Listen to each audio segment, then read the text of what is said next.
Hello everyone. Today I present to you a simple, easy yet addictive bread recipe. I'm adding in a cup of milk. It is a warm milk to which I'm going to add 1.5 teaspoon of yeast. Mix it well and add 3 teaspoons of sugar. The sugar is the food for the yeast. It helps the yeast to build up or activate. Now, do not forget this step as it's very crucial. If you do not use sugar, you could try honey, but I recommend sugar. After 15 minutes, you would notice that there are bubbles in this mixture. That is a good sign. It means the yeast is alive. Give it a good mix and drop in 1 egg. If you do not use egg, add in another half cup of milk or 3 spoons of milk powder. I've added 1/4 cup of butter and give it a good stir. This is all for the wet ingredients. Now I'm going to add in 3.5 cups of all-purpose flour or maida. I'm adding in 1 cup at a time. And to 1 cup of maida or all-purpose flour, I'm going to add 1 spoon of wheat flour. This is important and this is the secret to good breads. Your bread wouldn't be dry, it wouldn't be hard and crusty. It would have a nice soft texture and it builds the gluten for the bread. Before adding each cup of flour, make sure you mix the dough properly and then add in the next cup of flour. Once it becomes harder to mix with a spoon or fork, please use your hands and start mixing it. Give a good massage or knead the dough very well. I've added 1 spoon of salt to this.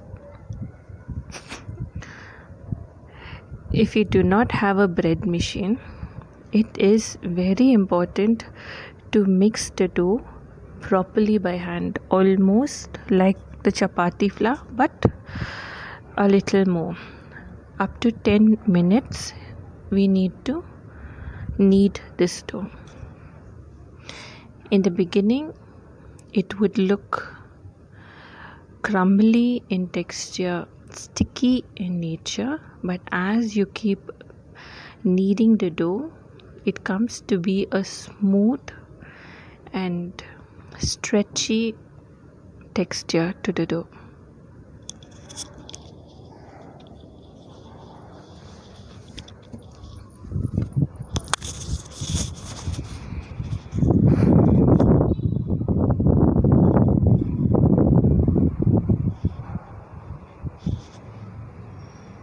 Add a little oil if necessary and continue to keep kneading the dough. You notice how I'm kneading it really well. And after 10 minutes, this is how your dough is going to look. Smooth, soft and stretchy. Now rub the surface of the dough with a little bit of oil and leave it to ferment overnight or 1 hour. So I'm transferring this dough into another small container.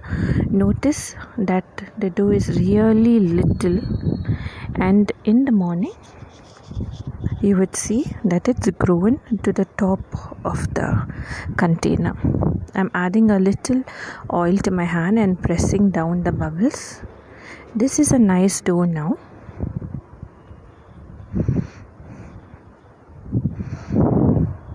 I'm turning it all over again and bringing it out to a surface.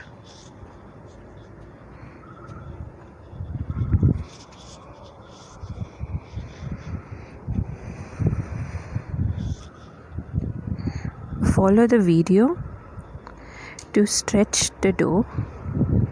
You could also use a rolling pin to stretch the dough.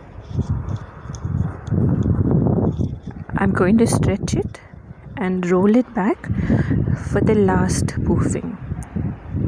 And this can take anywhere from 15 to 20 minutes.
Roll the dough on itself like so and put it in a tray that you're going to bake.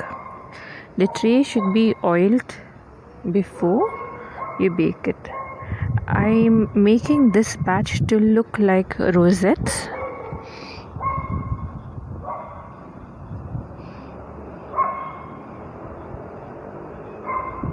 The finished product looks very beautiful and pleasing to eat.